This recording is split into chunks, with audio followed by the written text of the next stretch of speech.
informations. Yeah, so take a second just to read through it while I read through the topic as well.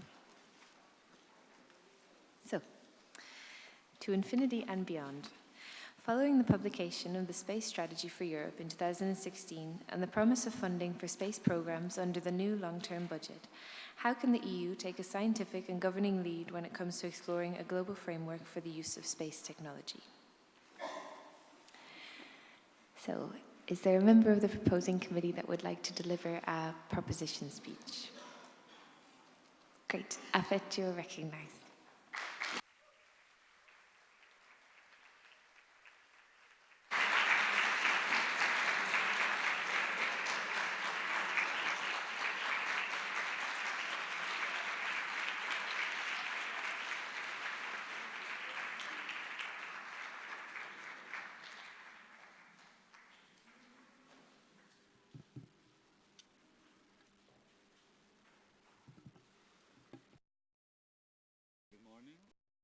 Can you hear me?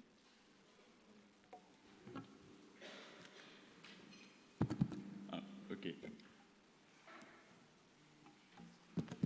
Okay, so after having some technical difficulties, good morning, bon dia, to the honorable members of the board, distinguished guests, fellow delegates, and the AFET committee in particular. The space exploration era only really started in 1957 with the launch of the first ever artificial satellite, Sputnik. Back then, space was new, exotic, and mankind cared little about how to regulate this new environment. Being the first treaty of space affairs significance signed in 1967, the Outer Space Treaty, which was already too late in the game to gather signatures and ratifications of all major countries with space efforts at the time, resulting in the lack of consensus on an issue that itself was very ambiguous. This led to two major problems: the accumulation of debris in space and the ability for any company to work around existing space law for their own purposes. So, concerned with these matters, the lovely AFET committee agreed upon a resolution to this topic that focuses not just on the regulation and the clear implementation of measures that don't allow for actors to further pollute space, but instead promote its cleaning, such as the use of reusable space vehicles, and measures that establish as best as possible a common framework for space law that is clear about today's and tomorrow's space interests, such as space mining, space military efforts, space tourism, space private companies, ESA space strategy, and international cooperation in space.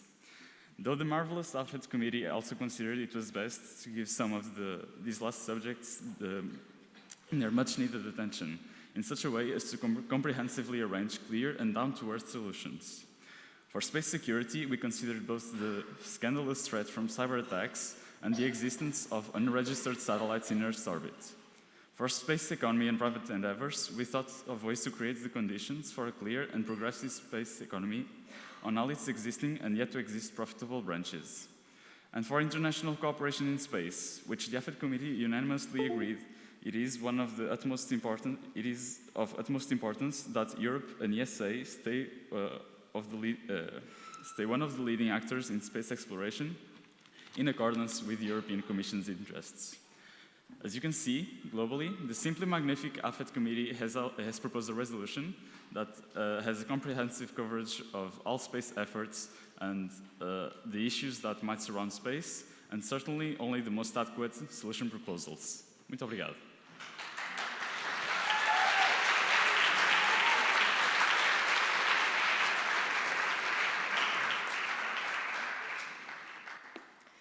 Thank you very much, Enrique. So we'll now open the floor to any position speeches from sister committees.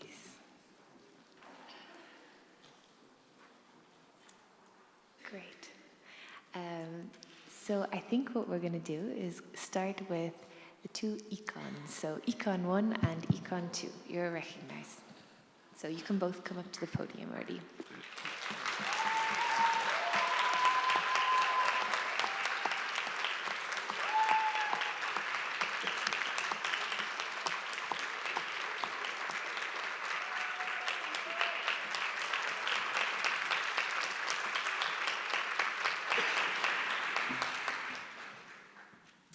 Dear dear fellow delegates, distinguished guests, and honorable members of the board. First of all, we would like to congratulate AFET for the visibly hard work they have put into their resolution. Although this resolution is not perfect and needs a bit of tweaking, we believe that this resolution gives clear solutions for many of the mentioned problems with space technology. Firstly, we would like to draw attention to OC number 2. This is a very simple but effective way to keep as much dangerous space debris out of orbit as possible. As a suggestion for amendment for this already good clause would be to give the private companies some means of help cleaning up their space debris, since this seems like quite a complicated mission. Furthermore, we as Committee on Economic and Monetary Affairs too support OCB as a solution, because this clause makes sure space exploration remains attractive and profits are reused as budgets for other space research and exploration. Last but not least, OC4. This is definitely also a simple but effective way of making cleaning up the debris more attractive. Overall, the resolution of the Committee of Foreign Affairs is a very strong and effective one. With a few adjustments, many problems concerning space technology and safety can be resolved. We hope you take our points into consideration, and we encourage all committees to engage in debate with this interesting topic. Thank you very much.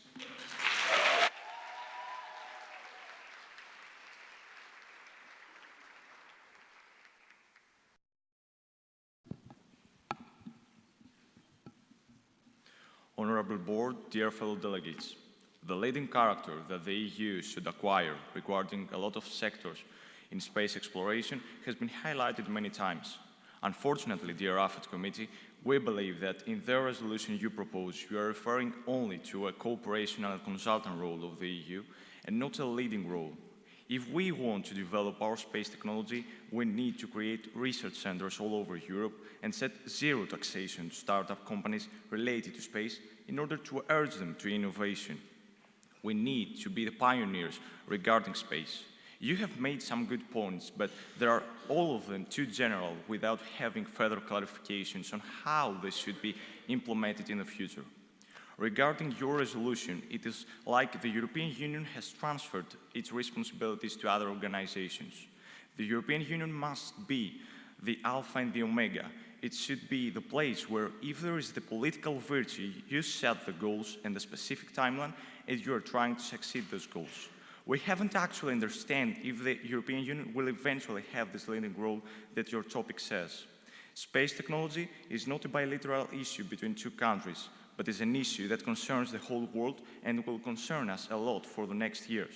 So keep in mind that problems cannot be solved only with general discussions, but also with actions. Thank you.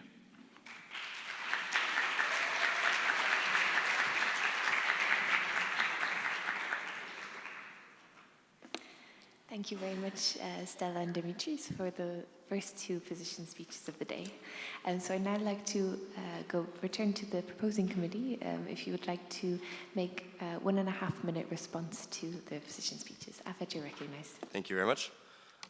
There's not much to say to the first speech. Thank you for the very constructive speech, and I think we will take into consideration your proposition to amend and further elaborate on OC2.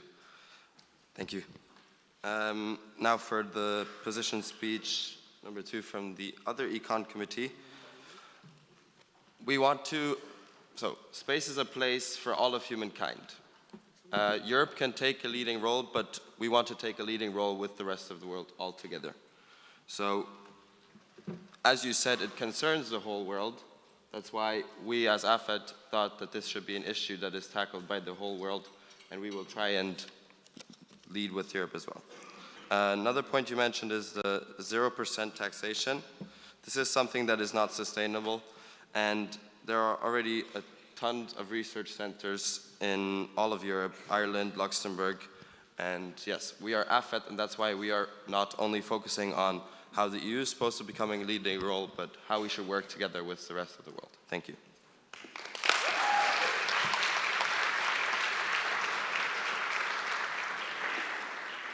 Thank you, Maurice. So just before we open the floor to points from the other everyone else, I'd just like to draw your attention to Operative Clause 8. So we just made a slight error in the ISO. abbreviation. So the clause reads, at the moment, further invites the Infrared Space Observatory, ISO. So the ISO isn't actually the Infrared Space Observatory. It is the International Organization for Standardization, which probably makes a lot more sense in the context of the, of the clause as well. So I'll just repeat it as it now reads.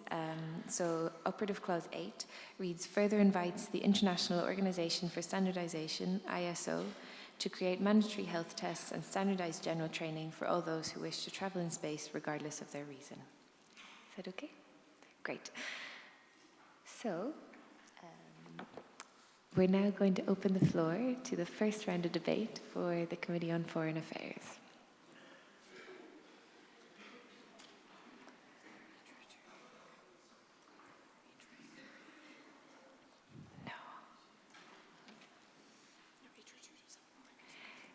Great, so we're going to give the first point of the debate to ITRE 2. You're recognized.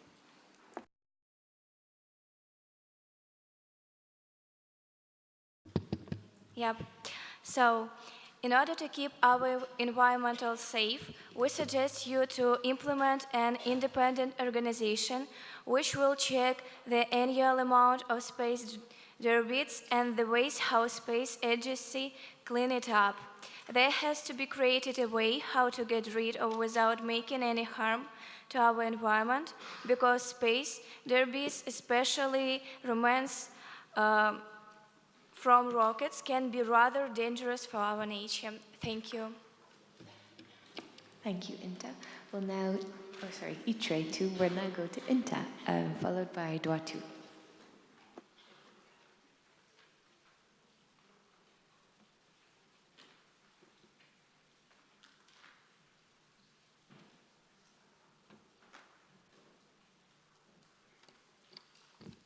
Thank you for the recognition. You state about the importance of the companies and you apply some incentives in your space economy OC's part, which is really good. On the other hand, you apply a custom tax for their extractions, which is crucial for space mining, and limits the growth of the EU in space. And it's a contradiction. So how are you going to fix that? Thank you. Thank you, Arda. We'll now go, as promised, to DOA 2, followed by Econ 3. Thank you for the recognition. My point was concerning OC 1.b, where you mentioned the graveyard orbit, but I found no mention of the so-called disposal orbit, which many companies right now consider to be more innovative way of disposing space debris. And I wanted to ask, as for why and what was the reasoning of emitting this orbit. Thank you. Thank you very much, Therese. So now we'll go to Econ. Oh, great. We have the first direct response of the day from the proposing committee. Afet, you're recognized. Muito obrigado pelo chão. Por outros, regarding graveyard orbits, it is easy to misunderstand this topic because not all orbits are the same and they have different energies and they have different distances from Earth. For example, low Earth orbit satellites, which are mentioned in the other just next to this clause that you mentioned, are feasible to go and self-destruct in the Earth's atmosphere. But for example, for geocentric Earth satellites, that is not possible because they are too far away from Earth, and graveyard orbits are necessary. Thank you. Thank you, Enrique. We'll now go to Econ 3, followed by ITRE 3. So, according to OC number 4, what kind of incentives will you offer companies? Thank you. So, ITRE 3, you recognize.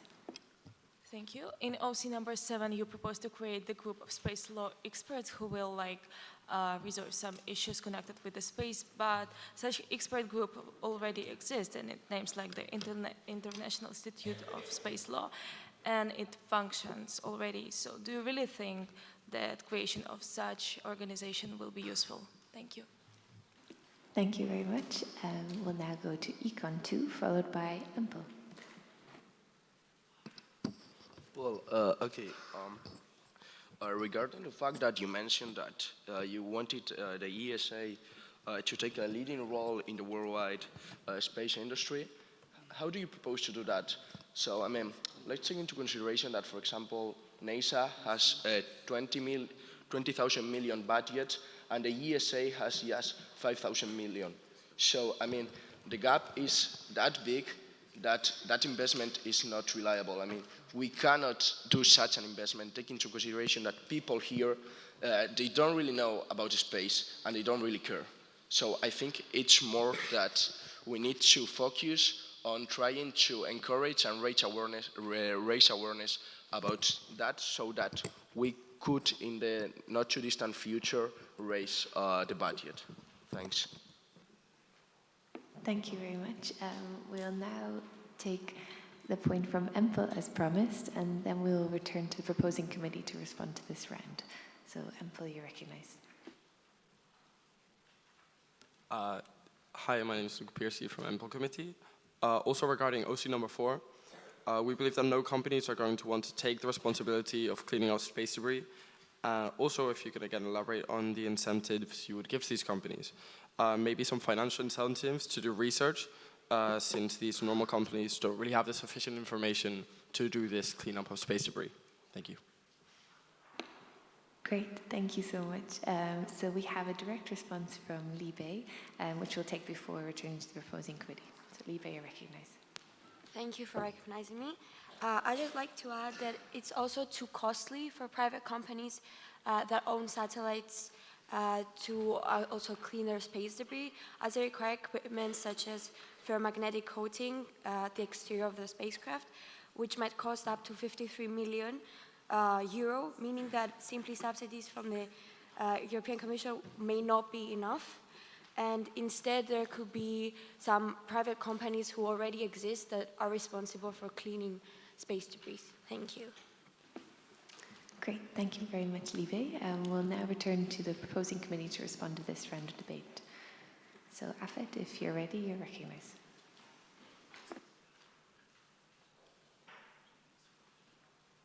Thank you. Jakob from Slovenian delegation, AFET committee, answering to your dear questions. So first, the question from ITRE 2. That's why we are creating a summit. So the countries can work together and actually come to some conclusions and have more elaborated international cooperation. Question from Econ 2, that was a question about tax on exploited materials from the space. Our point is that we don't want another Middle East in space. So if we are not regulating what is coming from space and leaving everything to a free market, it could happen that major stakeholders could just take everything for themselves and start exploiting it without regulation. So we are creating some taxes that are going back to the science and supporting more space missions. So actually we are getting that money back into circulation. We are therefore not stopping the free market, but we are regulating it. Econ 3, we are giving them financial incentive, financial benefits. That's an easy question. There was a question about ESA versus NASA versus how we're going to make it the most powerful agency in the world. No, we have a lot of clauses about that, but it's not our point to make ESA the greatest agency, because there's no point in it.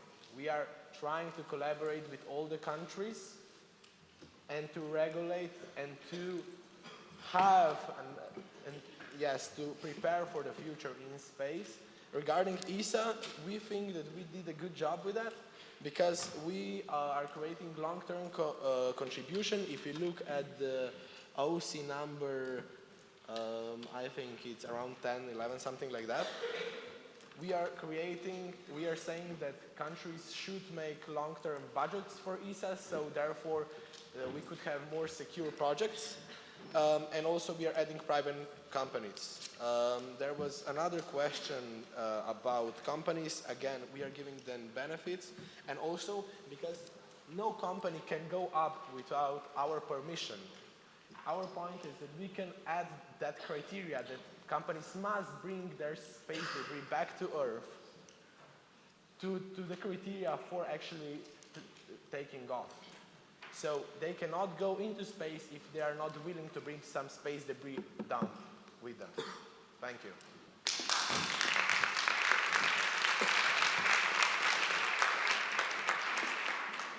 Thank you, Jacob. So we're now going to start the second round of debate with a point from IMCO. You recognize. Thank you for the recognition. In OC3, you state that you would request the ESA to clean the space within a 5 years period. Well, I don't think it would be possible to clean all of it, so taking that into account, to what extent or how much would you clean it? Thank you. Thank you, Markel. We're now going to go for a point. So we're going to go firstly to a direct response from EMPL. You recognize.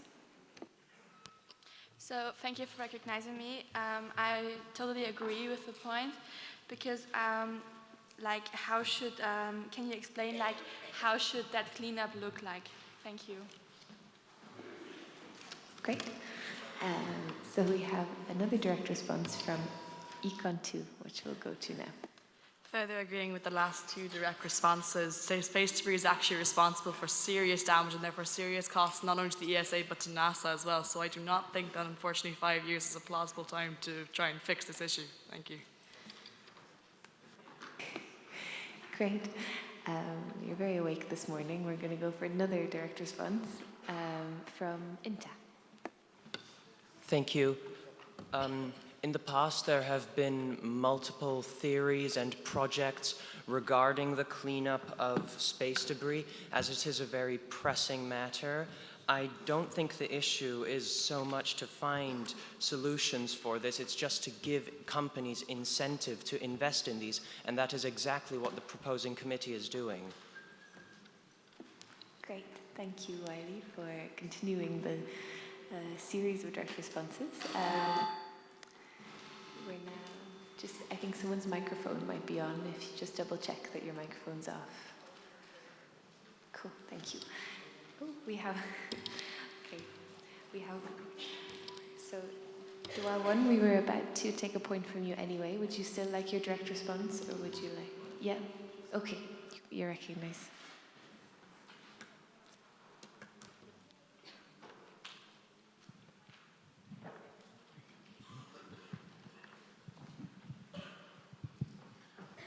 Thanks for the floor. Regarding the last point, obviously, it's just that I don't think that space, like cleaning space, is such a difficult task because there's not space debris. It's just not like there's micro debris, which is really hard to clean. So I don't think the most important thing is to give incentive, but it's to have a way to know how to clean it because it's not really clear yet. And so I think that the main point is not to give incentive, but to actually find a way to do it. Great. Thank you very much. So we're now going to continue with so we have another direct response from Econ 3. Yes, thank you very much for recognizing me. I wanted to point out that in my opinion, it is not, then we should not have incentives for companies to clean up space debris. Of course, we need that too, but we should focus more on creating less space debris. Thank you very much. Great. So we're now going to go to a point from NV2, followed by NV1. You're recognized. Thank you for recognizing me. I have a question regarding OC8. You want to create mandatory health tests and general training, but nowadays those tests and training already are present in the space programs. So what do you want to provide in those tests and training that's different from the already existing ones? Thank you. Great. So now we're going to go to NV1. You recognize. Thank you for recognizing me. I had a question regarding OC5 subclause C, as I believe that it could further alienate companies from contributing to space research in the EU, seeing as the EU is already not very competitive in the global market of space research. Thank you. Thank you very much, Christopher. So I think we'll take 2 more points from this round, and then we'll return to the proposing committee. So the first point is going to be from ITRE 1, and the second from Econ 1. So ITRE 1, you're recognized.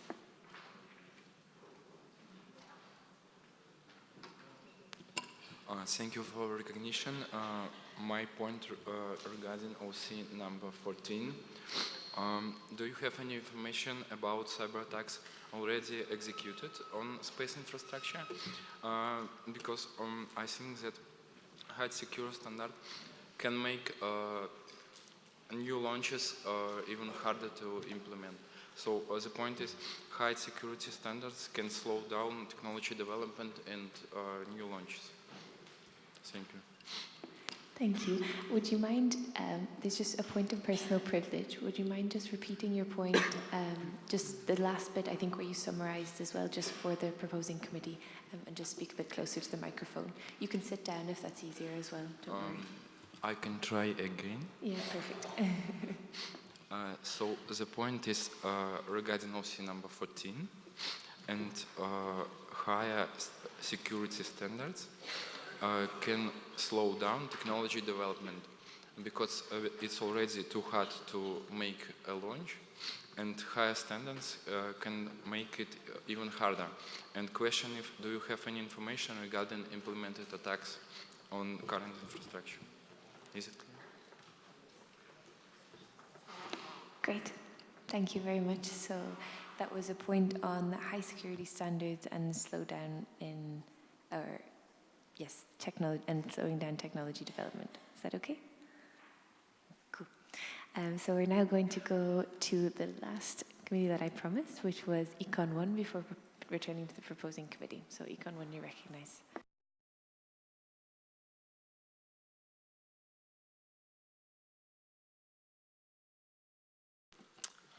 Thank you for the recognition. Regarding OC11, how do you expect it to work adequately if the plan is only re-evaluated every 5 years, taking into account the pace of technology development and the changes regarding member states' commitments towards the ESA? And I would propose an amendment to constantly re-evaluate, not only 5 years, but also continuously. Thank you. Great. Thank you very much, Econ 1. So we're now going to return to the proposing committee as promised. Afet, you're recognized.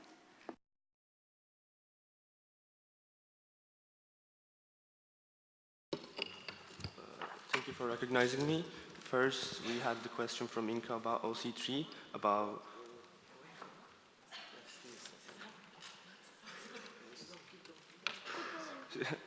the question from Inka about OC3. We're just trying to commence the cleaning of space debris because we're just trying to commence the cleaning of space debris, and the time we don't think that the current cleaning missions are enough. And if you've done your research, you should know how the cleaning missions go. We have space harpoons and we have all kinds of stuff. So we're just trying to commence the start of space cleaning. And thank you for the direct response from Joe 1.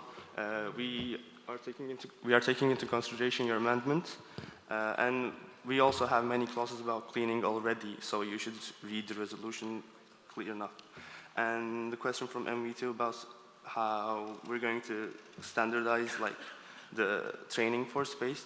It's about space tourism security. It's about the citizen security. There are already points in place for astronauts, and there are none in place for citizens going to space. So we're just trying to make sure that our citizens, the citizens that are going to space, that are going to space travel, are safe.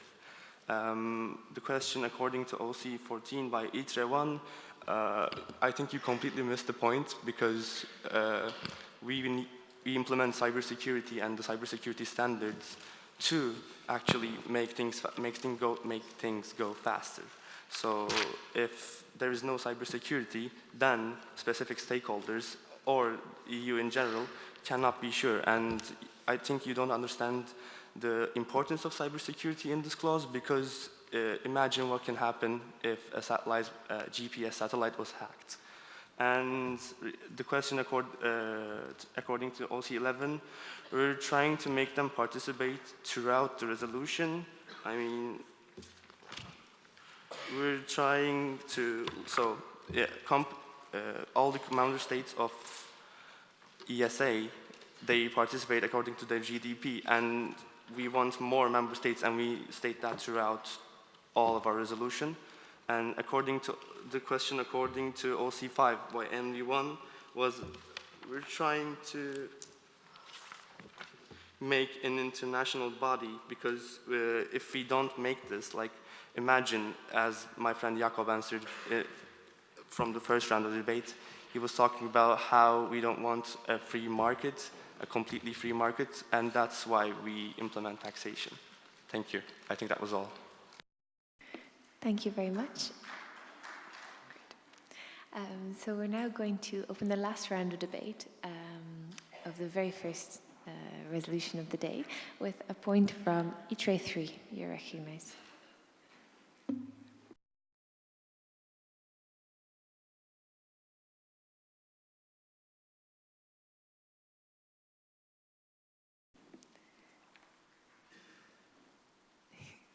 Does ITRE 3 still have a point? ITRE 2, my fault. You're recognized. Thank you for recognizing us. I have a question regarding OC number 13. How do you plan on encouraging European countries to join? Could you please elaborate on this clause? And I would also encourage you to specify the means of doing it in your resolution. Thank you. Great. Thank you. Sorry, that was my fault for putting ITRE 3 on the spot. So we now have a point from DOA 1, followed by IMCO.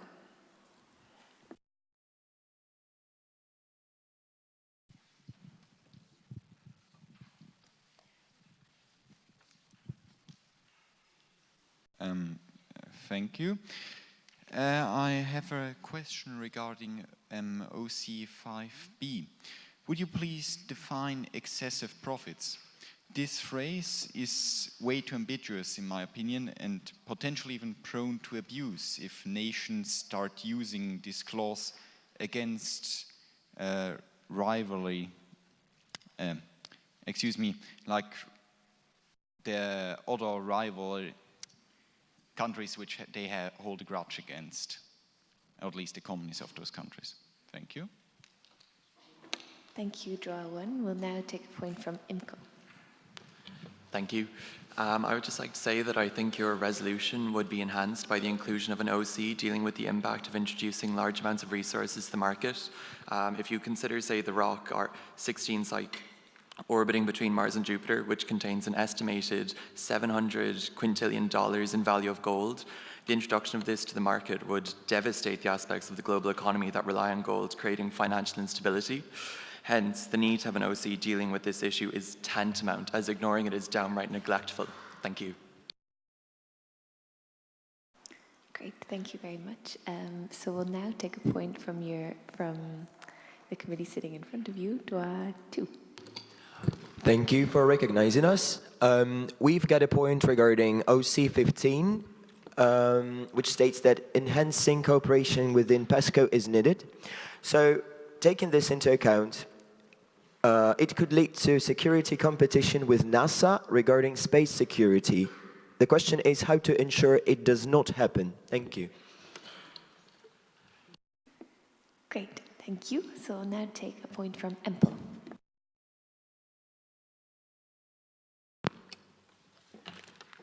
On OC11, it's fine if you want countries and member states to increase commitments to the ESA. However, based on some research I've just conducted, it turns out the UK post-Brexit was kicked out of 530 million satellite.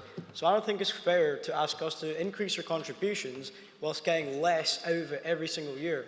So I would ask that, would you be able to rectify this somehow, and would you be able to include us even further, as with other member states who might be facing similar problems in the ESA? Thank you.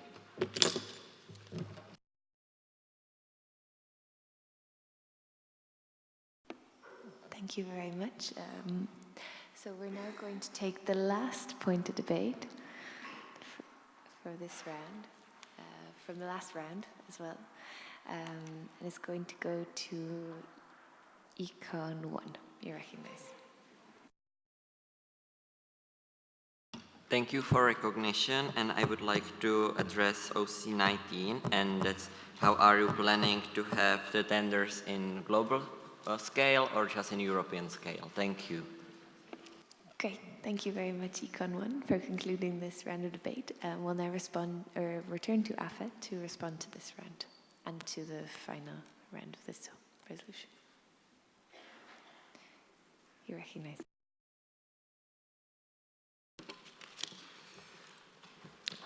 Thank you very much for the floor. I'm Guillermo Pascua from the Spanish delegation here. So first of all, I would like to thank all of the committees for their very good points and their and all of their suggestions. We will take into consideration every single proposed amendment, and thank you very much for it. Now we're going first with ITRE 3's question, which was, how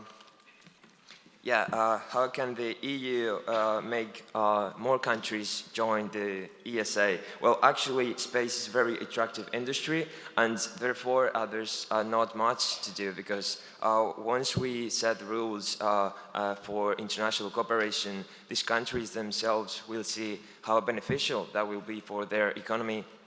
And therefore, it will be just a matter of time that more countries join the ESA. There was another question on how to deal with Brexit. Well, actually, this is a very tough question, because the thing is, the space industry is changing because of Brexit, with the UK going out from exiting the European Union. They are implementing their own space strategy to be more competitive, and therefore the ESA is not going to actually get into any depth on the Brexit strategy. We will carry out the same current strategy without taking into consideration anything else. Yes, Troy 1 also asked about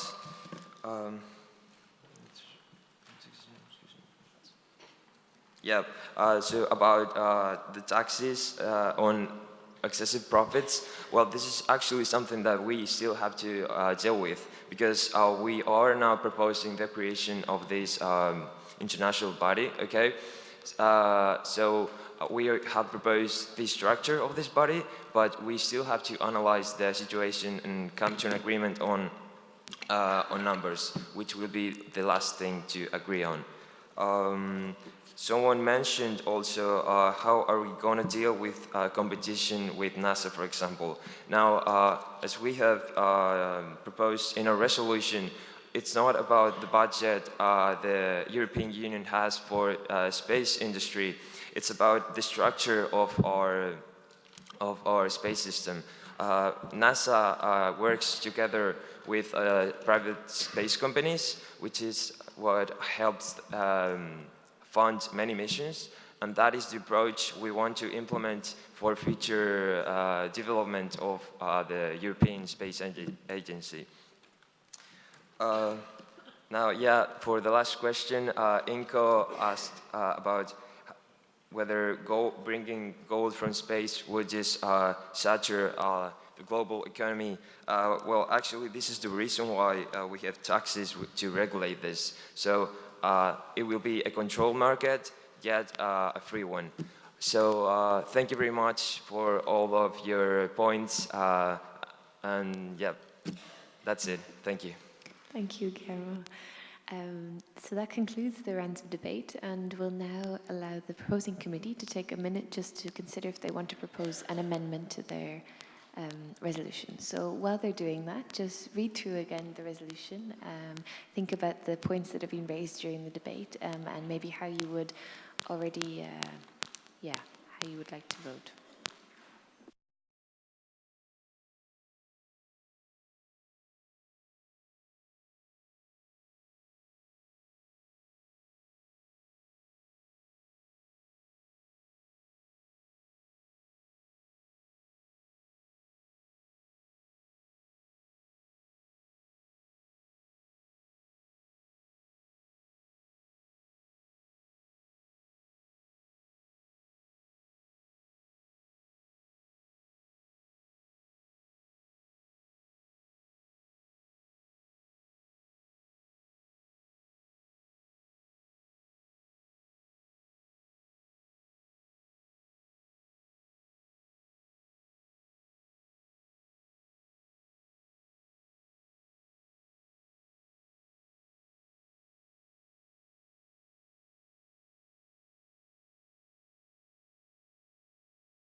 Okay.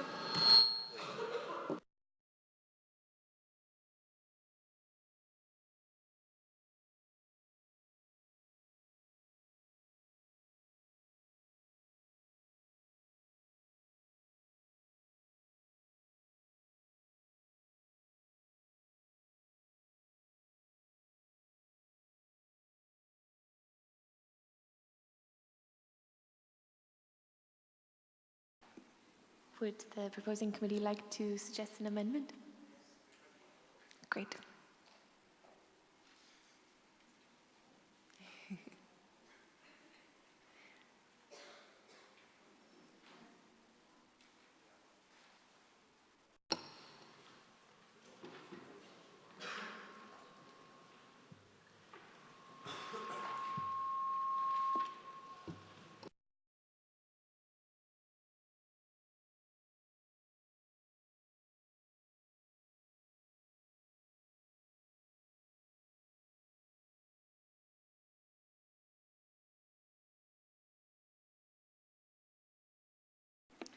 Great.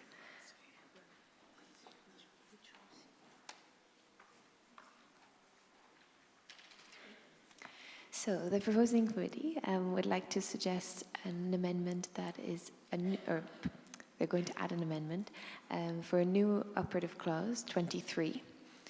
So if you would like to add this to your resolution booklets, as we'll be voting on the amended resolution at the end. So the operative clause reads, calls upon the ESA to conduct further research into different methods of cleaning up of debris. So I'll just repeat that. So operative clause number 23 calls upon the ESA to conduct further research into different methods of cleaning up debris. Space debris. Great. Thank you very much. So if there's a member of the proposing committee that would like to deliver a summation speech, you can please come to the podium. So Afet, you're recognized.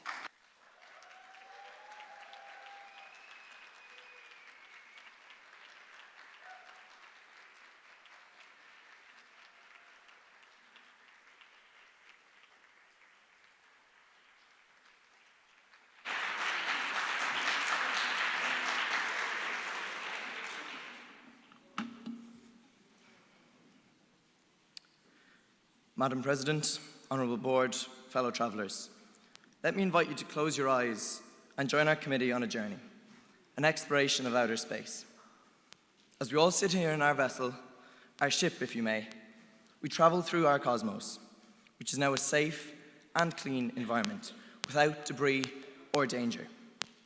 This is all thanks to the global framework provided by this resolution. Space is an ever-changing new horizon, which Europe must be prepared to embrace and tackle head-on. We have made many brave attempts to do as such. However, we must become the leaders in our field. Current space framework does little or nothing to prepare public space agencies as well as fledgling space technology firms for these changes. Here in AFET, we have proposed to create a new framework in which both groups are considered and worked with in order to bring our laws in line with the times.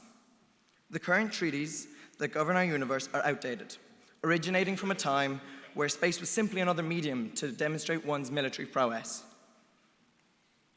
Now, as space becomes so much more than that for humanity, we must align our laws with space's new role. Outer space also provides a unique opportunity for the nations of our home planet to come together in a world-changing form of global cooperation. This cooperation is paramount to the success of humanity's mission into space. We in AFET firmly believe that our resolution is a sure-footed step in the right direction. In order to maintain the plausibility of an international cooperation mission, trust and transparency must be fostered, even if only in the space sector. Once again, we believe that our resolution provides a global strategy to achieve these aforementioned conditions, with Europe playing a starring role. We do not believe our resolution is perfect, but we do believe it is a confident and commanding start to tackling the broad and expansive topic of space legislation. And so, to bring the Space Odyssey to a close, I would sincerely ask you to look to the stars and vote in favour for a resolution that brings us, humanity, close to the heavens. Gurv míle mágad.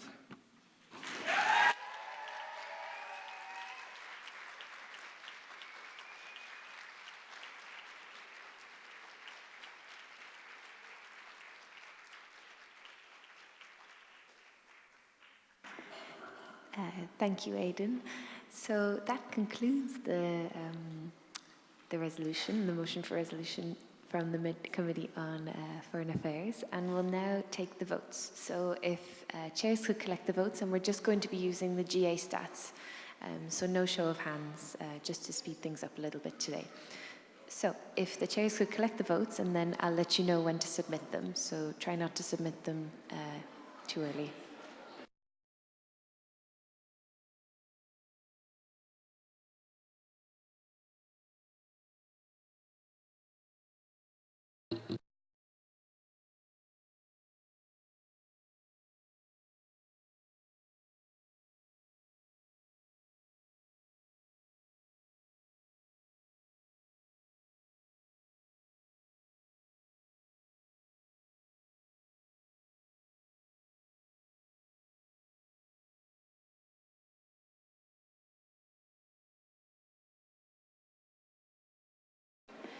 So ITRE 1, I think you accidentally submitted rather than holding on to it, so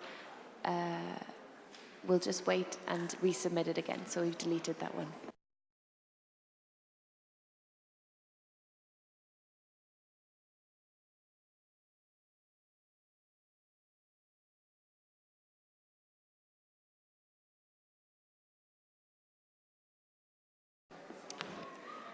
Luca?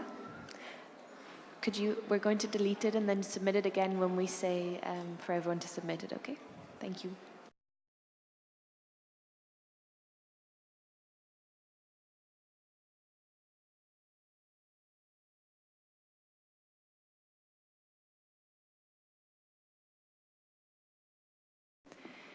So if chairs could raise their placards when they're ready with the votes. Great. So you can now submit the votes.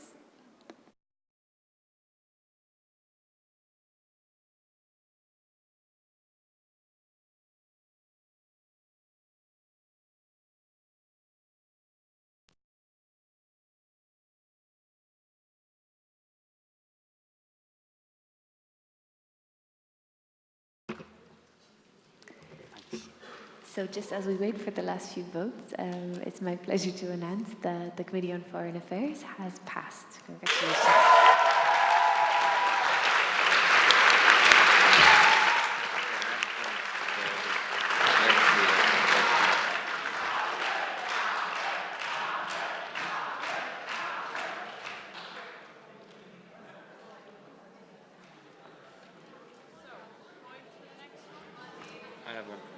substitute.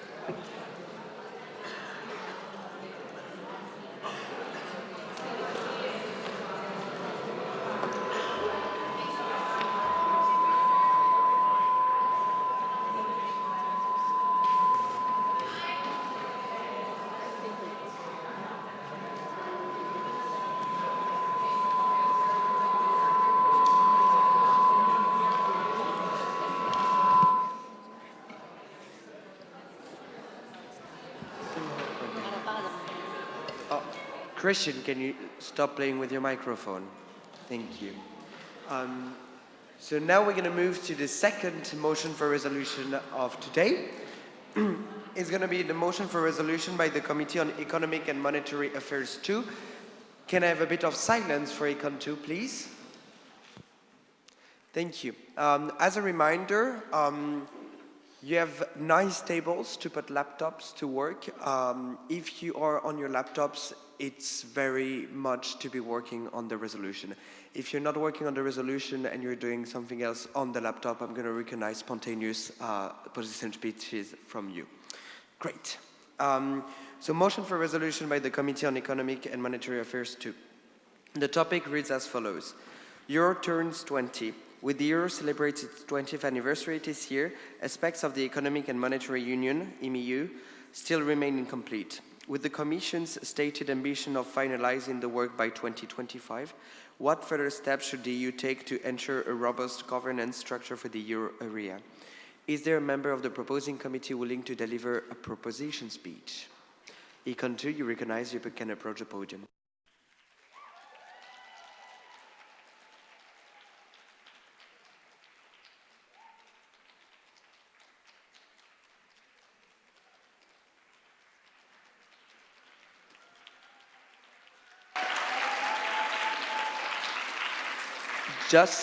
Just before the proposition speech of Econ 2, we have a friendly amendment in the resolution.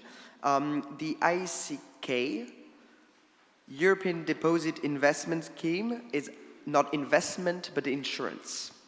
So you can cross investment and write insurance. Good. Econ 2, you have now 2 minutes, and I'm going to tap the glass when you have 30 seconds. Hello? Is the mic on? Thank you.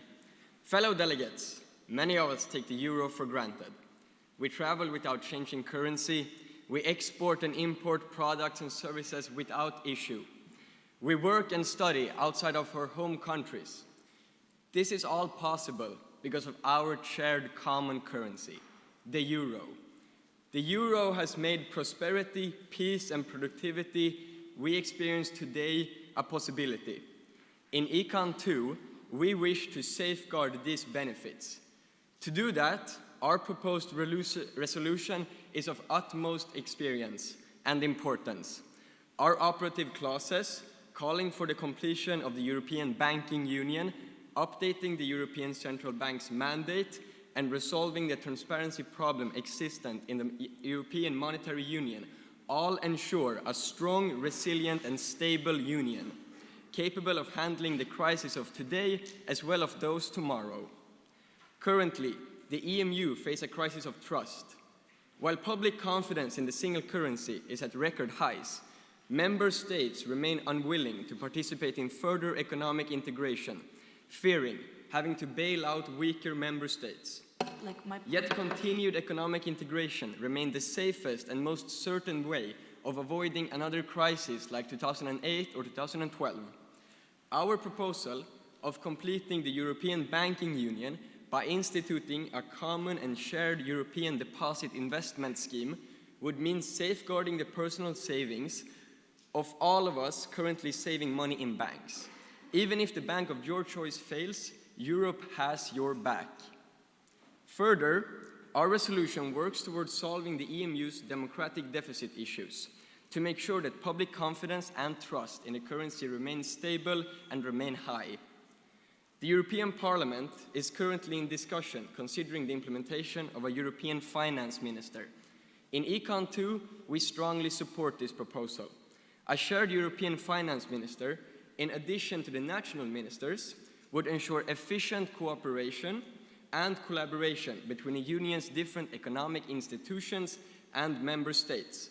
An efficient and productive economic policy means increased wealth, trade, prosperity, and well-being for all of the Union's countries. Thank you.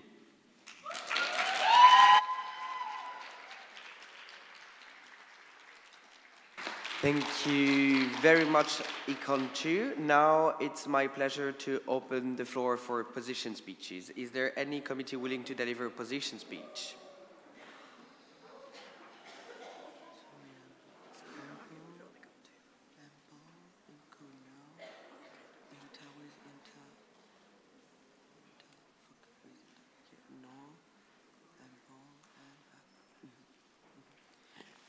So we're going to take two position speeches. One is going to come from the Committee on Employment and Social Affairs, and the other one is going to come from the Committee on Foreign Affairs, AFET, you recognized. You can approach both the podium.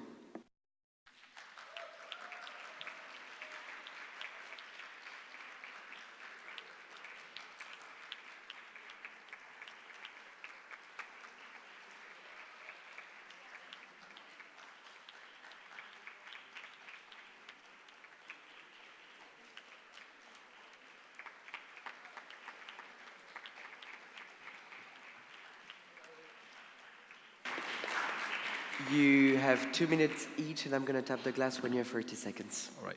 Good morning, ladies and gentlemen. By the way, where is Econ 2? Hello, I hope you're well. Many thanks for your resolution, hard work, and dedication. Tradition has it that speeches in the morning look ahead at the topics we'll be facing over the upcoming minutes and committees. Honorable members of the European Youth Parliament, uncertainty is becoming increasingly prevalent in the public debate about the state of the economy, and there is no denying that reports from the European economy haven't been good over the past years and months. Despite the current state of weakness, the European economy as a whole is still on an expansion path.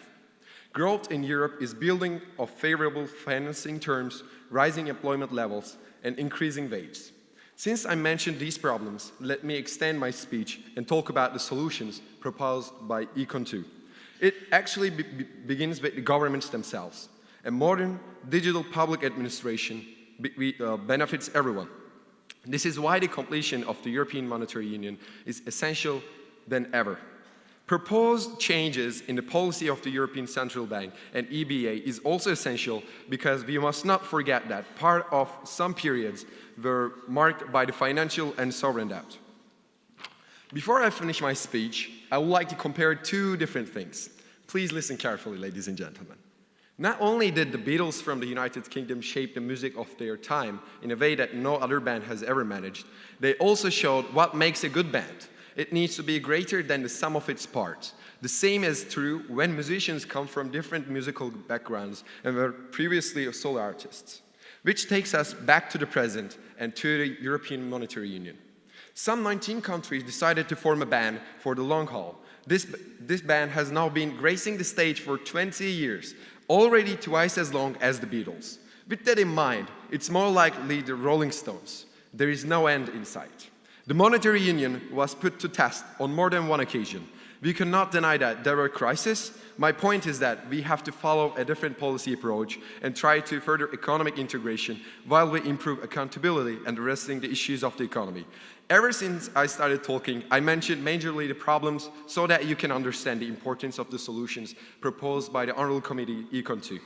Let me finish my speech by inviting the European Youth Parliament to vote in favor of this resolution.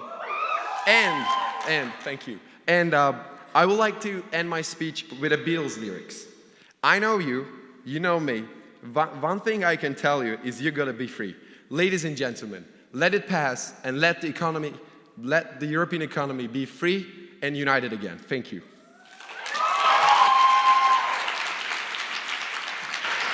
Thank you very much. Now we're going to have the second position speech. You have 2 minutes, and I'm going to tap the glass when you have 30 seconds left. Okay. Do you hear me? Okay. Dear members of the board, distinguished guests, fellow delegates, I would like to take the time to appreciate the time our fellow delegates from Econ 2 have taken to resolve such a current issue. However, there are some things in your resolution that are irrelevant. Firstly, you state in your ICC that there is a lack of autonomy regarding member states, and you not only resolve this issue about what to put in motion to help member states gain their independence, but in your OC7 you state that if they do not comply with the Sustainability and Growth Pact, they should be fined. May I remind you that this pact has been criticized broadly by economic experts as being not flexible and needing a larger economic cycle. This pact has also failed to provide sanctions against France or Germany, making it so enforceable against strong economic countries. Also, I would like to remember you that under this pact, the GDP ratio has lowered and countries have ran deficits. Lastly, but not least, I would like to ask Econ 2 Committee to further elaborate OC11 as how this released document will help democracy between member states.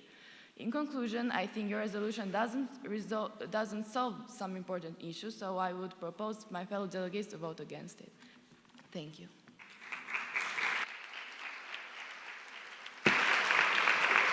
Thank you very much, Iris, for your position speech. Now I'm going to offer the possibility for the proposing committee to answer to two position speeches. Econ 2, are you willing to answer them? Yes, you are. You're recognized. Thank you, honorable board members.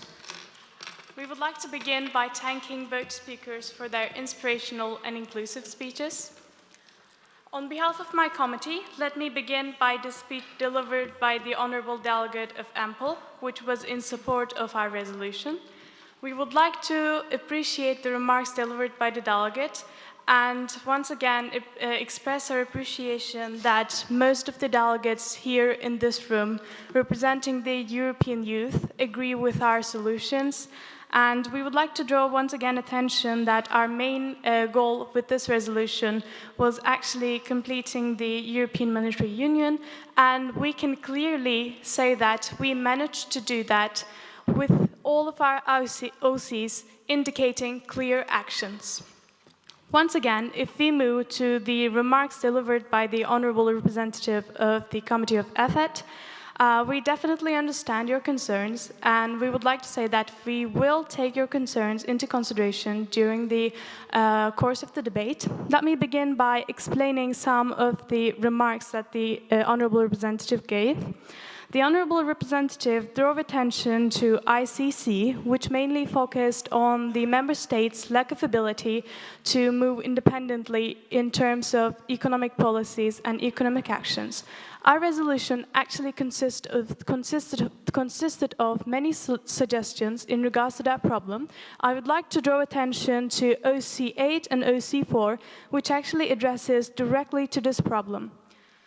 The honorable representative stated that OC7, which is about the European Commission's encouragement to fine the member states who do not follow the settled rules by the European Union, we included this OC in our resolution because the European Sustainability and Growth Pact actually includes already existing fines and sanctions to be imposed on member states.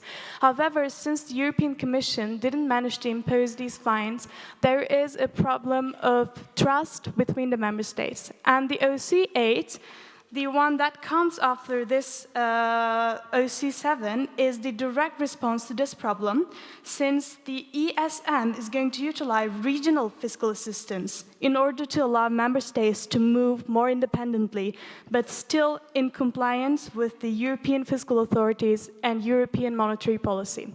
We would like to thank the representatives once again, and we would like to draw attention to OC11, that these documents to be published are going to increase the accessibility of the community to the European policies. Thank you. Thank you very much, Econ 2.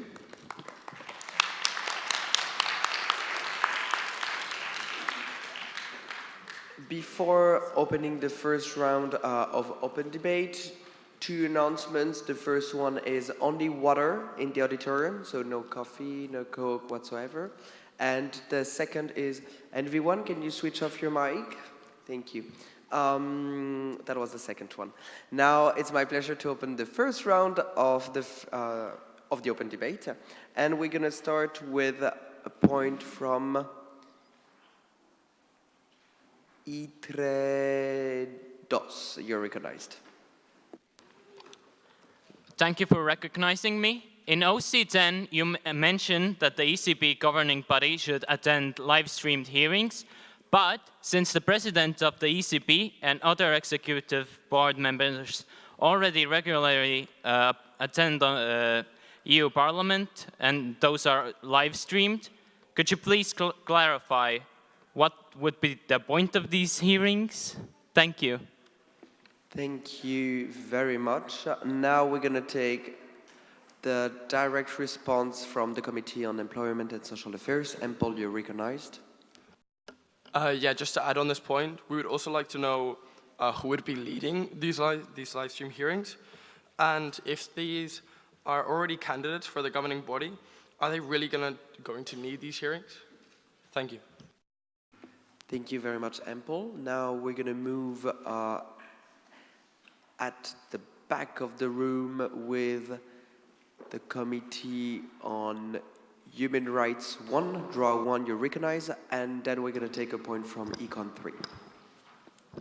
Good morning, thank you for the floor. Regarding the OC10 and respectively the 14th IC, the European Central Bank needs specialists, technocrats, and in general people that know the job, not just law graduates, politicians elected by people who have absolutely no idea about monetary policies. The euro is not something to play with. Thank you. Thank you very much, John. Now, as promised, we're going to take a point from the Committee on Economic and Monetary Affairs 3. Econ 3, you're recognized. Referring to OC7, the reason why behind you would fine a member state is to try and make them more sustainable. However, fining does not solve the problem. In fact, it could be detrimental to the issue, as the member states would then, after the fine, have less money to make the change to become more sustainable. I recommend a deposit scheme where member states are initially fined, but once they've made the sustainable changes, they receive their money back.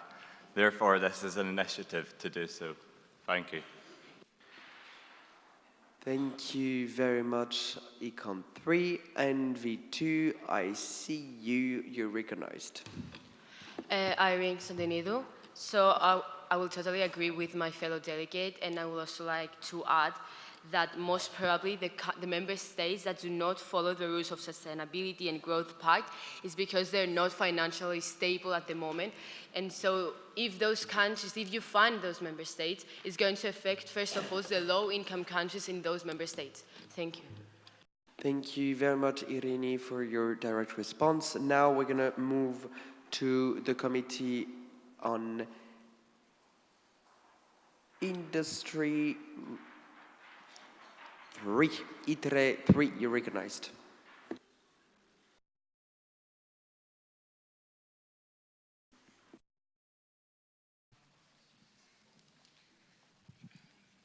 Thank you. So I have a further question on OC11, because you state that the ECB should publish additional papers, and it's not quite clear to me how the press covers, the press releases don't already cover why the ECB has those opinions.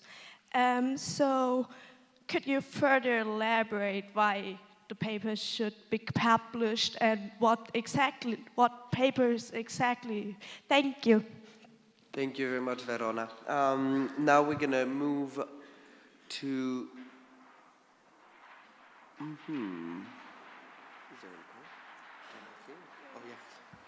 IMCO, you're recognized. Thank you. So is the committee aware that with the same fiscal policy, you are establishing same taxes, same government spending strategies in all of the member states and leaving no individual decisions for the countries, meaning that someone in Romania or Bulgaria and someone in Germany are paying the same taxes while the prices of goods stay different in two countries? Are you aware that you are creating like one country of the EU? Thanks. Thank you very much, Emily. Now I'm going to recognize the direct response from ITRE 1. You're recognized. Thank you for your recognition. I would also like to add that committee should probably consider that fiscal policy is only concerning decisions made by government, And as the delegate before me mentioned, fiscal policy is strictly about taxes and government spending. So coordination cannot be made, as the delegate mentioned, because not government spending that is, certain government spending that is not the same as other countries is implemented toward the development of the country, growth, investments. So the coordination should not be possible, and probably you would like to amend that. Thank you. Thank you very much, ITRE 1. IMCO, are you building directly on the direct response of draw 1? Yes, I want to... Then you're recognized. Okay, thank you. So I want to add up that actually the OCs that we are talking about are even contradicting their own ICs. With ICB and ICC, they're stating that they recognize the lack of independence of the member states, but then again, they are creating same fiscal policies, meaning the countries have absolutely no individual decisions on their economics. Thank you. Thank you, IMCO. No direct response? Great, let's move on. We're going to move on with the Committee on Human Rights 2, DRA 2, you're recognized. Okay, thank you for recognition. So in the OC6, ECON is suggesting establishment of minimum tax standards across the EU.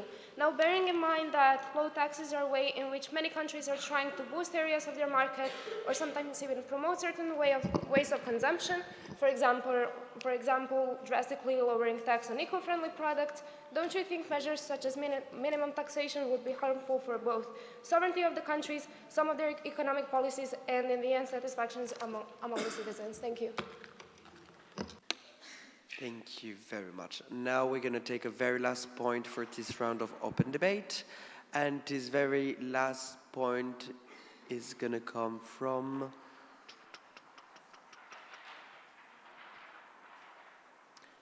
NV1. You're recognized.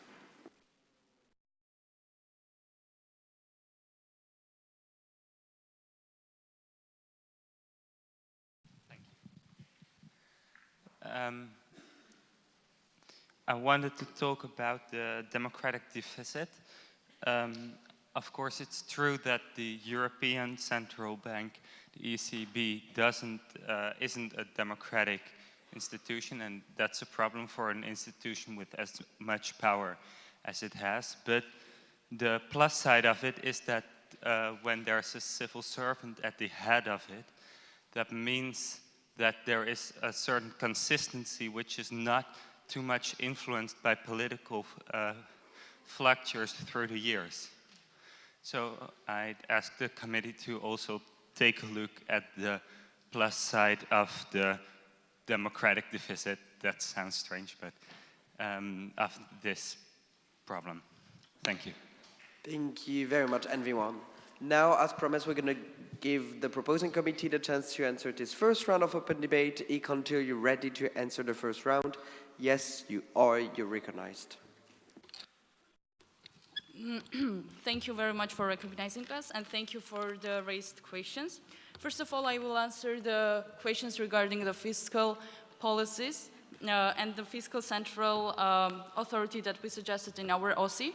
So we believe that central fiscal authority is needed because there is absence of sufficient economic convergence. Fiscal transfers are indispensable to offset asymmetric shocks. As you remember, in 2008 and 2012, we have the crisis and economic shocks. And the experience of the euro that shows that political considerations are important. There needs to be deep fiscal integration within the currency area, and establishing minimum tax standards will ensure the basic of fiscal integration of member states to reach our goal, which is establishing a robust governance. And it doesn't lack the democracy. On the other hand, while looking to this fiscal authority led by the European Finance Minister, who is an objective and independent authority, the body will prevent European fiscal mechanisms from being politicized by third parties. So this is, I hope this answers the questions raised for the fiscal policies and the democratic problems that it can create. So it will not. Well, there was a question about OC number 7, that about the Sustainability and Growth Pact to complete with, yes. So, according to the Sustainability and Growth Pact, the EU established sanctions to be imposed on member states that do not comply with the rules, but sanctions are not properly imposed. That's why we believe that suggesting the European Commissions make full use of their ability to fine member states will solve this problem. The next question was about the OC6, about the minimum standards, which will, we think that by assessing it separately for each country, will result in more democratic actions. And it will solve the problem that we had on IC number I. Yeah, so, and the question about the OC number 10, where is it? Yeah, so candidates are gonna live stream notes current members to increase accessibility of the community. This also addresses to the IC number H and, not number, but letter H and L. So thank you very much for the questions. This is all. Thank you very much, Nadia. Now it's my pleasure to open the second round of open debate. And we're going to take the first point from the Committee on International Trade. Inta, you recognized? Thank you.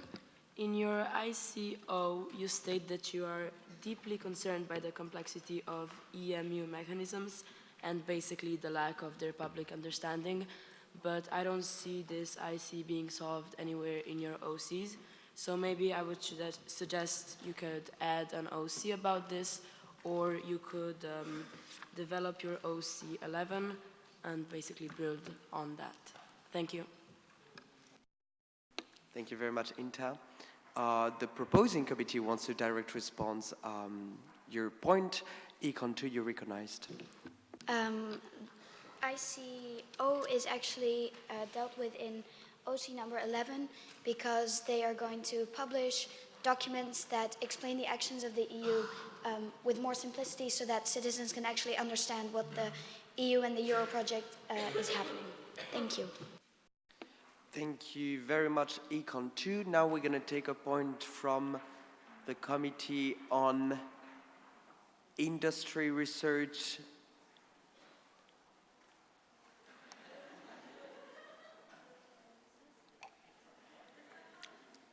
ITRE 2, you recognize.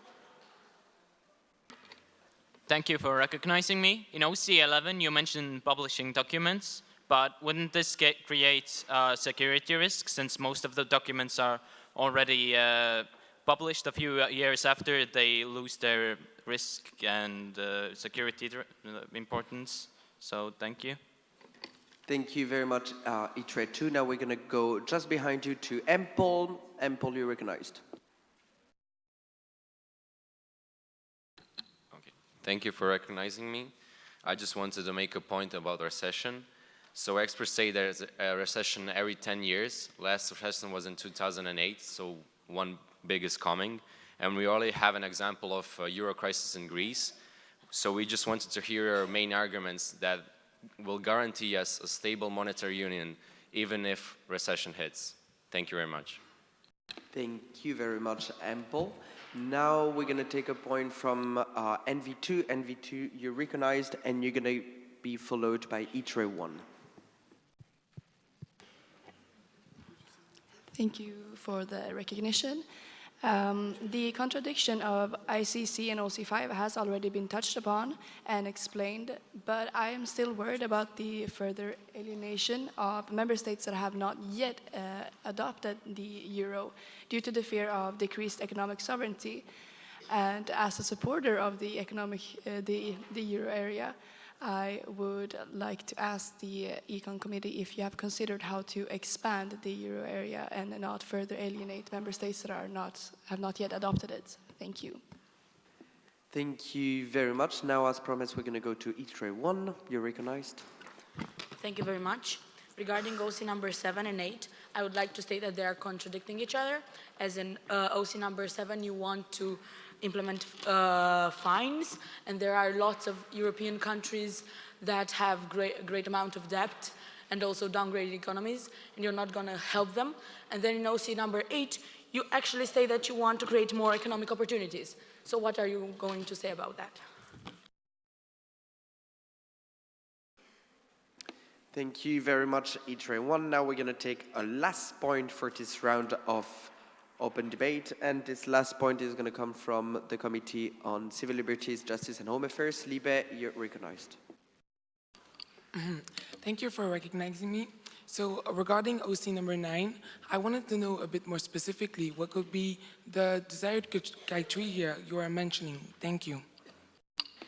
Thank you very much, Liebe, for asking a question in order to level up the resolution of Econ 2. Now we're going to offer the possibility for Econ 2 to answer this second round of open debate. Econ 2, you ready? Yes, you're recognized. Okay. Another microphone problems, but well, hello from the Econ 2 committee. Thank you for all of your questions. Yeah, the first one was already answered by my friend Stella. So coming to the second one regarding the OC11 and publishing the documents. So by additional data, it will not be released, but earlier versions of already released ones will be given to increase community trust. Thus, community will simply have an insight to know what is currently going on within the legislation movements of the Euro area, and this is how we plan to raise their knowledge, because as we probably all know, not only media campaigns and websites are the way to increase public knowledge regarding a problem. Well, regarding the question 3 about the crisis, how we plan to prevent the crisis, there is an OC regarding the EDIS plan.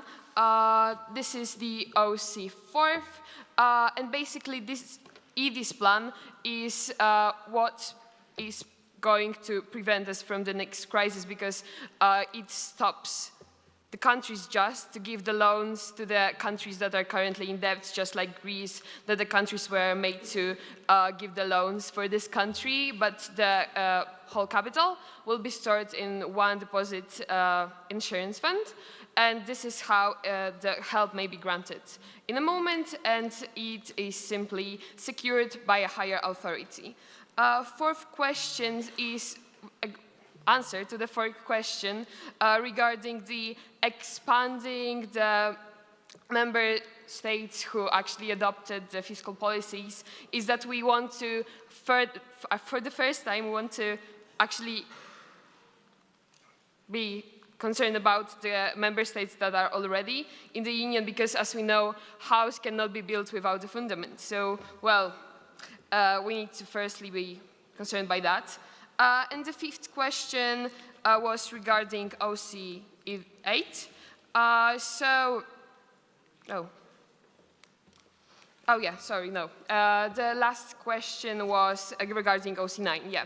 So the desired criteria are already determined by the President of the European Council, and they are just going to be shown to the public. Thus, the public will know how the President is chosen and the members are chosen, so it would increase public trust into this organization. Thank you. We hope that all of your concerns are now clear and you're going to vote in favor. Thank you very much, Hannah, for your answer. Before going to the next debate, I want to do a small reminder of remaining silent, especially when people are speaking. And I really hope that Ratu is going to be able to stay silent, so we can also stay silent during your resolution. Now I'm going to open the third round of and last of open debate, and we're going to start with the Committee on Foreign Affairs. Afet, you're recognized. Thank you for the recognition. So this is going to be on the Central Fiscal Authority as well, and I understand why you want to have a Central Fiscal Authority, but I'm considering that most countries can hardly agree on any effective common fiscal policies. Something that could be more effective in that area would be to change the Council's voting system, so the Council that gathers the finance ministers. So for instance, abolishing an absolute majority vote and changing it into the commonly used qualified majority, this would, as stated in your topic, ensure a more robust governance. So yes, if you'd like to add this as an amendment, it's a proposal. Thank you. Thank you very much, Marit, for proposing an amendment to the proposing committee. Now we're gonna take 2 points, one from Econ 1 and then 3. Econ 1, you're recognized. Yes, thank you for recognition. So in OC8, you propose the ESM utilizes regional fiscal assistance to create more economic opportunities. And I would like to hear from you how exactly you're going to do this. Is it by increasing the assistance or lowering taxes? Thank you. Thank you very much, Econ 1. Now, as promised, we're going to go to Econ the 3rd. You're recognized. Regarding OC8, according to the fact sheet, ESM works with euro area countries, meaning and you propose that ESM utilizes fiscal assistance coordination with member states. I don't understand if this was a mistake or if you are actually proposing for ESM to work with member states directly. Despite that, the solution proposed seems to be very open to interpretation, since it doesn't actually deliver any specificities to solving the problem. Many questions could be asked, such as which euro area countries are we talking about? How would the coordination with euro area countries create more economic opportunities? And how would the amount of opportunities vary within different euro area countries? Thank you very much, Econ 3. Now we're going to take the 2 next points from the Committee on International Trades, followed by the Committee on Human Rights 1. Inta, you're recognized. Thank you for recognizing me. I would like to ask a question concerning first of the OC's proposed. I would like to ask, do you believe that the central bank, limited with its competences as it is, European Central Bank, has adequate means at its disposal to actually facilitate productivity growth? What kind of measures could it use to facilitate that growth? Because even if the dual mandate or even more expanded forms of mandates are not something unheard of in the world, for example, in the case of American Federal Reserve, the matter of productivity growth is something that have not yet been successfully proven to be achievable through means at the disposal of the central bank in the long term at least. So could you please elaborate on that? Thank you. Thank you very much. Now we're going to move to the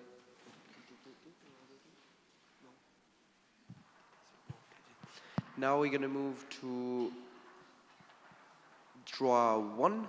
You're recognized. Thanks for the recognition.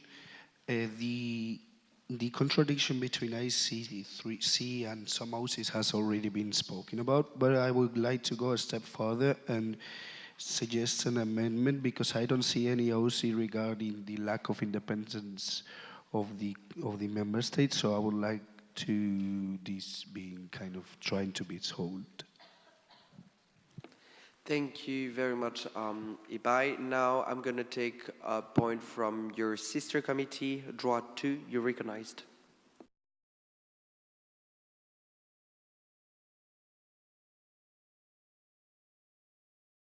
And now they don't want to speak.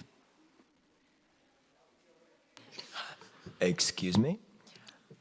We've got a point referring to the section on further economic integration. Since all member states are interconnected within the Eurozone, we need an OC regarding common direct foreign investment policy for all Eurozone states. Otherwise, the proposal regarding further economic integration are not sufficient. Thank you. Thank you very much, Draw 2. Now I'm going to take a very last point for this last round of open debate. And this last point is going to come from the Committee on Environment, Public Health and Food Safety 1. NV1, you're recognized. Thank you for recognizing us. I wanted to comment on the OC2, which calls for further collaboration amongst member states and the European Central Bank.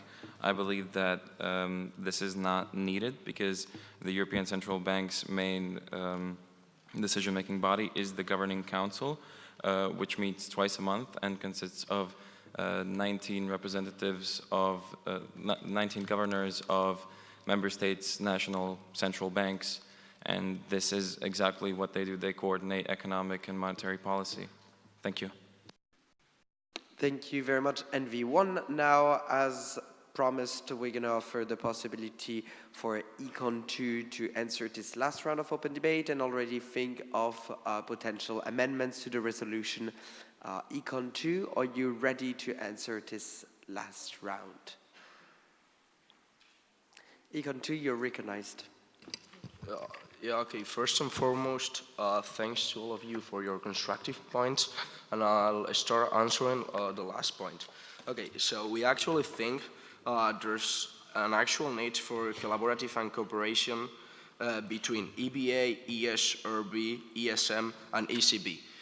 We really think that economic shocks in 2008 and 2012 were really caused because there was a lack of communication between them, and it could have been prevented. Okay, moving to the next point, our OC8 was heavily criticized since our proposal, it's basically, we think that regional fiscal assistance led by ECM could lead to the creation of more economic opportunities. We think that increasing assistance could allow member states to move more independently, but of course we need to bear in mind that all of this needs to be done in line with EU rules on the same time. So, moreover, we also think that making use of regional fiscal assistance will help the program to be more effective and will create more economic opportunities, leading to the stability of our currency while creating a robust economic structure. Then, my friend Ibai made a point regarding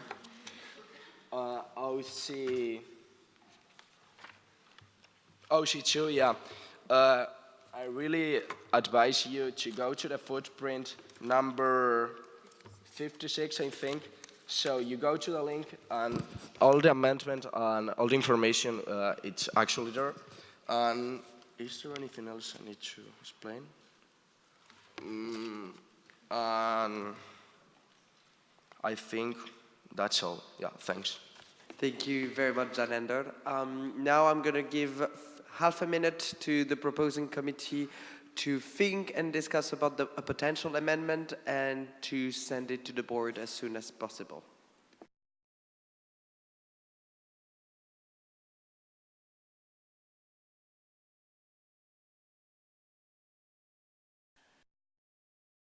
In the meantime, you can already think of what you will do if you were Econ 2, and what is your opinion on the resolution so far, and what amendment you're hoping for, and what is your stance, general stance on the resolution.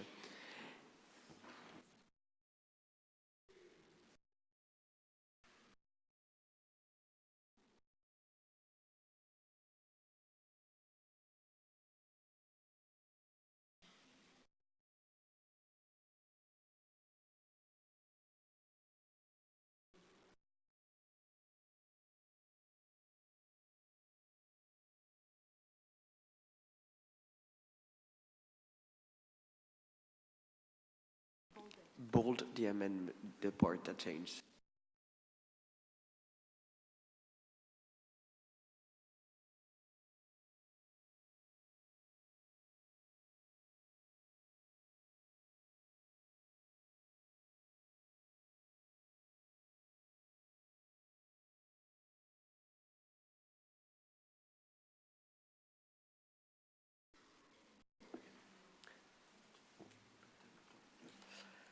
So we have an amendment from Econ 2 on OC7. The OC7 now reads as encourages the European Commission to make full use of its ability to find member states that do not comply with the Sustainability and Growth Pact and and repay these fines once member states have corrected their fiscal policies. I repeat once more. Encourages the European Commission to make full use of its ability to fine member states that do not comply with the Sustainability and Growth Pact and repay these fines once member states have corrected their fiscal policies. Thank you very much. Econ 2, now are you willing to deliver your summation speech? Yes, you can approach the board.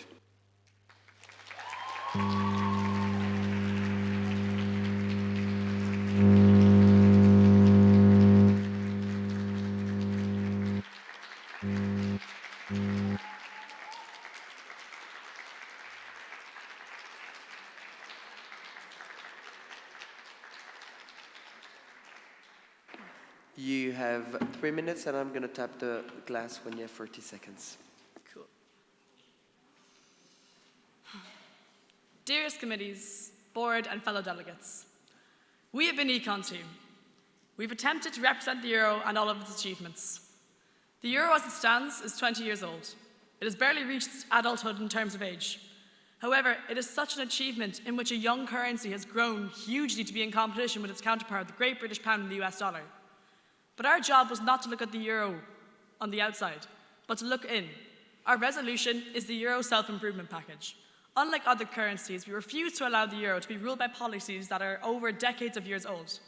The euro itself is an amazing original thought, a universal currency across a variety of member states, each state having their own culture and autonomy, but trading under the €1. This allows us to trade with our euro area counterparts with ease, benefit from state aid, and most importantly, make it much easier for people our age to go across the euro area and not worry about some dodgy exchange rates when they're trying to buy shots.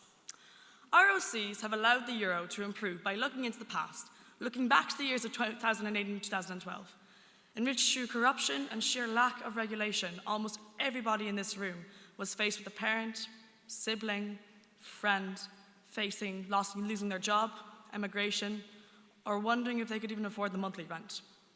And through such a disaster, we can only come out even stronger.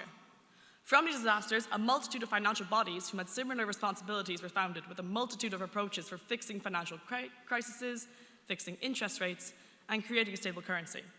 A lack of cohesion has led to serious consequences in which member states losing their sense of autonomy, an inability to solve their own economic issues, and loss of international competitiveness due to the inability to devalue their currency. We are the European Union. As a union, it is our duty to ensure that each citizen in the euro area understands and engages with the process and efforts by the ECB to hold it to the standard that we as Europeans deserve. As a union, it is our job to ensure that these financial bodies come together in order to create a robust government structure under which our currency can not only remain stable, but also flourish and eventually become one of the leading superpowers, which it already is.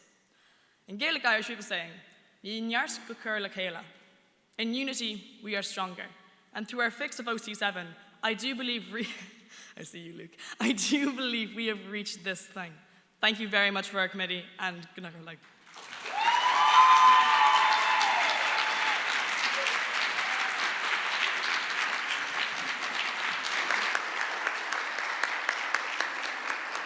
Thank you very much for the speech.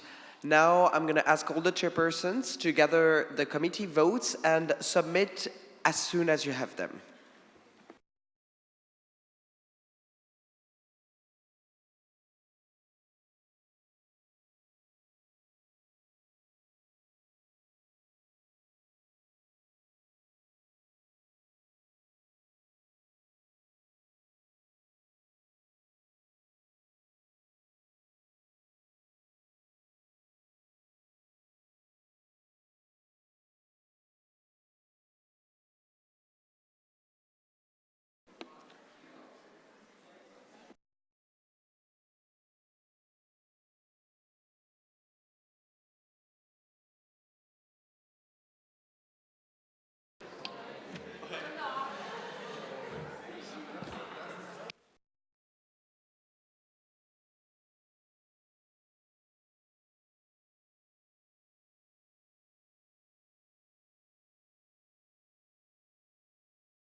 6.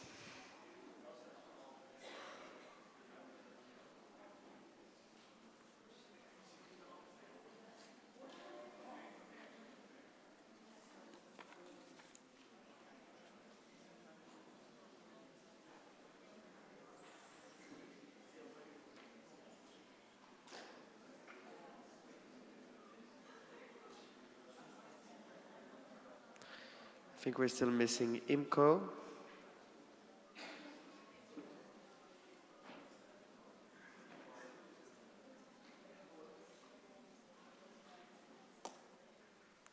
And we're still missing one committee. Who's missing?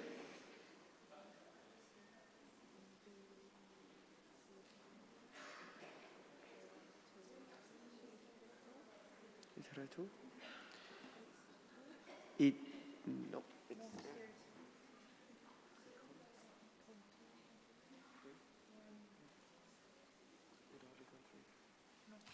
Sami, we're waiting for your vote.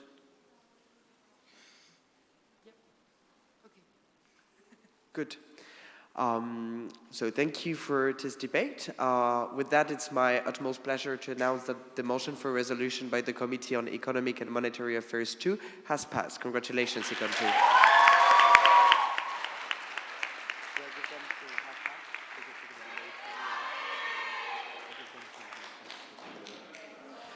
Great. So now it's also my utmost pleasure to announce that we're going to have a coffee break. Yes. So, wait. We are going to. We don't. Future. So it's 11:09 sharp. I want you back at past. So back in your seat, not back discussing on the way next to the nice bikes. Okay? Yeah, and anyone who brings something else than water is going to have a spontaneous position speech.